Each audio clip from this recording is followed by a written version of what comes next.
আচ্ছা, আমরা ক্যান্টারবারি টেলসের প্রোলগে ছিলাম। তো প্রোলগের যে 30টা পিলগ্রিমের যে বর্ণনা দেওয়া ছিল, ওদের ফিজিক্যাল অ্যাপিয়ারেন্স সম্পর্কে একটু বলি। প্রথমেই ছিল দ্য নাইট, র্যাঙ্কের দিক দিয়ে প্রথমেই ছিল নাইট। নাইটের ব্যাপারে আমরা কি বলতে পারি, একজন নাইট কেমন হবে? সে বড়ই সাহসী হবে, খুবই সহজ মানে সাধারণ কথা, এবং সে খুব পরাক্রমশালী। সে বিভিন্ন সময়ে সব যুদ্ধে সে মোটামুটি জয়ী হয়েছে, প্রশংসা পেয়েছে, অনেক দেশ ভ্রমণ করেছে। তো তার সাহসের প্রসঙ্গ এলে সবাই তার কথা বলে। আর তার সাথে অন্য নাইটরা কখনো পেরে ওঠেনি। বিভিন্ন যুদ্ধে অংশগ্রহণ করেছে, আর বিভিন্ন তুরস্ক, আলজেরিয়া, ভূমধ্যসাগর এগুলো জায়গা বিভিন্ন জয় করে সে এসেছে। তো আমরা বলেছিলাম যে নাইটের বৈশিষ্ট্য হলো সে বিনয়ী থাকবে, সে ছিল তাই, এবং নম্রভদ্র একজন বালিকার মতোই তার আচরণ ছিল। জীবনে কখনো গালি দেয়নি, খুবই শান্ত স্বভাবের। পোশাক আর অস্ত্রশস্ত্র মোটা কোট একটা পরনে ছিল তার। আবার একটা নাইটের যেগুলো হয় যে বুকে একটা বর্ম থাকে, সেগুলোতে আবার মরিচার দাগ টাক, কারণ সে তার অভিযান শেষ করেই মোটামুটি এই পিলগ্রিমেজটা ধরেছে। এরপরে ছিল হলো যে স্কোয়ার বলেছিলাম, নাইটের পরে যে স্কোয়ার, নাইটের সাথে যে একটা যুবক পুত্র ছিল, নাইটের যে ছেলে, সে তাকে স্কোয়ার বলা হয়েছে। তো নাইটের বয়স 40-45, তো এই ছেলেটার বয়স 20-22, অবিবাহিত, কম বয়সী যে ছেলে পেলে, উচ্ছল, প্রাণবন্ত, কোকড়ানো চুল, তারপরে বয়স 20-র মতো তার বয়স, মাঝামাঝি উচ্চতা, খুবই চঞ্চল, আর মেয়েদের সাথে ফ্লার্ট করতে খুবই পারদর্শী। সারাদিন বাঁশিতে সুর তোলে বা গান করে। আর ঘোড়া মানে হর্স রাইডিংয়ে সে খুবই দক্ষ, চালক হিসেবেও ভালো, গান টানও ভালো, নাচ গান দ্বন্দ্বযুদ্ধ সবই ভালো, ছবি আঁকে, লিখতে পারে, একেবারে পারফেক্ট, মানে কি বলবো, কোর্টিয়ার, তাকে ভালোবাসার মতো ছেলে। এরপরে ক্যারেক্টার ছিল হলো ইয়োমান। ইয়োমান মানে হলো একজন বডিগার্ড বা দেহরক্ষী। তো নাইট মহোদয়, সেই নাইটের সাথে যে একজন বডিগার্ড লাগবে, সে হলো সেই বডিগার্ড। সেও আসলে ওই পিলগ্রিমেজে আসার ইচ্ছা পোষণ করেছিল, তাই সেও এসেছে।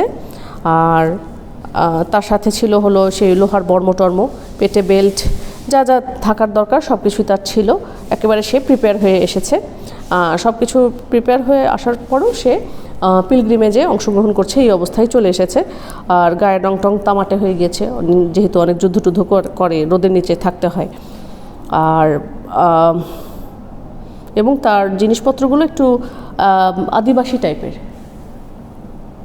আর এরপরে ক্যারেক্টার হলো প্রায়োরেসের মানে হলো একজন মঠের সন্ন্যাসিনী, মানে হলো যে কোনো চার্চের যে নান, এই টাইপের প্রায়োরেস আর কি। তো মঠের সে কর্মী বা কর্ত্রী, তার হাসি মাখা মুখ। তো তার একটা নাম ছিল, তার পরিচিতি ছিল মাদাম এগ্ল্যান্টাইন নামে। সে খুবই চমৎকার সুরে প্রার্থনা সঙ্গীতগুলো গেতে পারতেন, খুবই সুরটা খুব সুন্দর ছিল, আর সুন্দর করে কথা বলতেন। তার সব কিছুই সুন্দর। সে তার শিষ্টাচার, খাবার টেবিল ম্যানার্স একদম উল্লেখ করার মতো। কোন মুখ থেকে একটা খাবারের কণা পড়ায় না, আচারের বয়াম থেকে কোনো কিছু পড়বে না, চামচে কোনো শব্দ হবে না, এরকম আর কি। তো এত যত্ন সহকারে উনি ঠোঁট মুছতেন যে তার ঠোঁটের ছাপও কাপের যে কিনারায় এগুলো পড়ে না আর কি। তো খুবই হাসি খুশি আচরণে, খুবই আভিজাত্য, অ্যারিস্টোক্র্যাটিক বোঝাই যাচ্ছে। তো এবার আসা যাক তার নৈতিকতার কথায়। মনটা তার কোমল, নরম। তো এমন নরম যে ধরেন কোনো ইঁদুর সে ফাঁদে পড়েছে, তার মনটা কেঁদে উঠবে। কোনো বাচ্চা কুকুর ঠান্ডা লাগছে, কেঁদে উঠবে মন। তাদেরকে খাবার টাবার খাওয়াতো, বা কেউ কাউকে কোনো কোনো প্রাণীকে মারধর করলে তার চোখ দিয়ে পানি পড়তো। তো তার ফিজিক্যাল অ্যাপিয়ারেন্সের মধ্যে তার কপালটা একটু বড় সড়ো চওড়া ছিল আর কি। আর তার সাথে সবসময়, যেহেতু নান টাইপের মানুষ, বড় বড় পুঁতি থাকতো, স্বর্ণের ব্রোচ ছিল, সেখানে ওই এগ্ল্যান্টাইনের এটা লেখা ছিল। আর এরপরের ক্যারেক্টার আছে the nun and the nuns 3 priest. আচ্ছা, এটা ছিল প্রায়োরেস, সন্ন্যাসিনী, এবং তার 3 জন পুরোহিত। এগুলোর র্যাঙ্ক হলো বিভিন্ন, একটু এদিক সেদিক, বাট কাছাকাছি টাইপের ক্যারেক্টার। নানও যেরকম, প্রায়োরেসও সন্ন্যাসিনী। তো তার 3 জন এরকম ছিল, তার 3 জন পুরোহিত ছিল। এরপরে একটা ক্যারেক্টার, সে হলো পুরুষ, সে হলো দ্য মঙ্ক হলো সাধু সন্ন্যাসী। মঠের যাবতীয় বিষয় আশয় তার নিয়ন্ত্রণ করাই তার কাজ ছিল।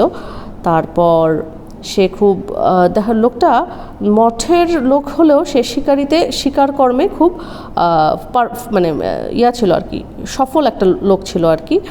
তো সে দক্ষ শিকারী ছিল, শিকারী কুকুর ছিল তার সাথে, ঘোড়ায় চড়া এবং হর্স রাইডিং এবং খরগোশ শিকারেই উনি আনন্দ বেশি পেতেন মঙ্ক হলেও। আর এরপরের ক্যারেক্টার বলতে গেলে ছিল মঙ্কের পরে একজন ফ্রায়ার মানে হলো ভিক্ষু বলে। তো সে ছিল খুবই খোশ মেজাজের, আবার ওইদিকে আবার খুবই উইটি বা হিউমারাস বা রসিক মানুষ। গির্জার কাজ করলেও সে খুবই ছিল আর কি, উইটি মানুষ ছিল। তারপর মানে তার আচরণে সবাই এত মুগ্ধ হতো, সবাই তাকে কিছু না কিছু উপঢৌকন দিত। সো এই লোকের নাম ছিল, একটা নাম ছিল এই ভিক্ষুর, তার নাম ছিল হিউবার্ট। আরেকজন ছিল, এরপরে হলো সেকেন্ড টাইপের ক্যারেক্টারগুলো। এর মধ্যে প্রথমজনই একজন মার্চেন্ট। তো মার্চেন্টরা যেরকম হয়, তারা অনেক টাকা পয়সার আর কি মানে অধিকারী। কখনো কখনো সে টাকা পয়সায় টানও পড়ে, তো কেউ বুঝতে পারে না। তো খুবই চৌকস মানুষ, সে খুবই সমঝে লুকায় চুরায় তার সব কাজ করত। এরপরে একজন ছিল ক্লার্ক বা একজন যাজক। সে হলো যাজকরা যেরকম হয়, ঘোড়াটোরাও একদম হাড় জেরে, সে নিজেও শুকনা পাতলা গম্ভীর টাইপের একটা মানুষ। তো সে আবার মানুষজনকে দান খয়রাতে খুবই পারদর্শী ছিল, যতই সে গরিব হোক, এরকম ছিল আর কি সে। আচ্ছা, এরপরের ক্যারেক্টার হলো ম্যান অফ ল মানে হলো আইনজীবী। তো সে ওই জমি জিরাতের এগুলা আইনের ধারা সেগুলো সে খুব মুখস্থ ছিল, কিন্তু পোশাক টোশাক খুব একটা হয়তো ভালো ছিল না। আর তারপরে ক্যারেক্টার হলো ফ্র্যাঙ্কলিন মানে হলো একজন ভূস্বামীরা কীরকম, ওই মার্চেন্টের টাইপের। ভূস্বামীর অনেক জমি জিরাত, মার্চেন্টের যেরকম বণিক টাইপের মানুষ, এর হলো ভূস্বামী। এরা ওই যে জমিদার টাইপের, যেরকম আমাদের দেশের আগেকার দিনের যেরকম ছিল আর কি। তার সবসময় গোলা ভরা ধান চাল, গোয়ালে গরু খাসি মুরগি এরকম ছিল, খাবার দাবারও সবসময় প্রস্তুত থাকতো, আর দক্ষ জমিদার সে। আচ্ছা, আরেক কতগুলো ক্যারেক্টার পড়েছিলাম, যে হ্যাবারড্যাশার, কার্পেন্টার। এই হ্যাবারড্যাশার মানে হলো চুরির যে দোকানদার, কার্পেন্টার মানে হলো ছুতার, ওয়েব ডায়ার মানে তাঁতি, রং মিস্ত্রি, নকশাকারী আর কি। এরা আসলে খুবই চাকচিক্যের সাথে থাকতো, এদেরকে দেখে মনেই হতো না যে এরা নিচু ক্লাসে বিলং করে। তারপরও এরা খুবই মানে করবে আর কি, খুবই পরিপাটি হয়ে থাকতো, রাজকীয় গাড়িতে চড়তো, খুবই আকর্ষণীয় বিষয়, খুবই কন্ট্রাস্ট ব্যাপার স্যাপার। এরপরে ছিল যে সেই তীর্থযাত্রীদের মধ্যে একজন কুক, যে রান্না করে আর কি। সে রান্নাবান্নায় খুবই পারদর্শী, এটা বোঝাই যাচ্ছে। এরপরের ক্যারেক্টার হলো একজন নাবিক বা শিপম্যান। সে এরকম নাবিক রিলেটেড যত ধরনের সব কিছুতে সে পারদর্শী। নাবিকের জাহাজের নাম ছিল ম্যাডেলাইন। আর ছিল একজন ফিজিশিয়ান। তার মানে দেখছেন প্রত্যেক স্তরেরই পেশারই মানুষ এখানে জয়েন করেছে। ডক্টর সে এরকম সব বিভিন্ন ধরনের ওষুধ সিরাপের তার নখদর্পণে ছিল, বিভিন্ন রোগের প্রতিষেধক উনি জানতেন, এরকম আর কি। ওয়াইফ অফ বাথ এরপর আরেকজনের ক্যারেক্টার। এই মহিলা একজন বাথের অবস্থানরত একজন গৃহিণী আসলে। তো ইনি মানে খুবই সে একজন কি বলবো আর কি, ওই অনেক সোনা দানা পড়তো, এই সেই করতো, বিভিন্ন লোকের সাথে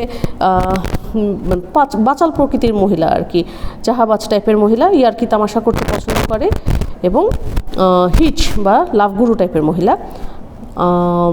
এরপরের ক্যারেক্টার হলো একজন পার্সন মানে হলো ব্যক্তি না, পার্সন মানে হলো যাজক। এই যাজকও টিপিক্যাল যে যাজকের ক্যারেক্টারিস্টিক এগুলো সব পালন করেছে। সৎ পুরোহিত যাজক ছিলেন, একদম মানে ভালো যাজক আর কি, অনেস্ট। সে যেগুলো মানে প্রিচ করতো, যেগুলো বলতো এগুলো করবো না ওগুলো করবো না, সে নিজে আগে সেগুলো করে মানে মানুষকে দেখাতো যে হ্যাঁ আমি এগুলো থেকে মুক্ত, তারপরে মানুষকে সে পরামর্শ দিত। এরপরে ক্যারেক্টার হলো একজন কৃষক বা প্লাউম্যান। কৃষক যেরকম সেরকম মজুর, সে মানে ধান গম চাল এগুলোর কাজ করেছে, কোনো রকম লাভ ক্ষতির কথা না ভেবে ঈশ্বরের সান্নিধ্য কামনা করে, প্রতিবেশীদেরকে ভালোবাসে। আর এরপরে ছিল হলো মিলার মানে শস্য দানা চূর্ণকারী একজন জাতাওয়ালা। এরা খুবই স্থূলকায় টাইপের মোটা সোটা মানুষ, আর মানে কুস্তি খেলায় যেসব জিতে যাবে এরকম টাইপের মানুষ।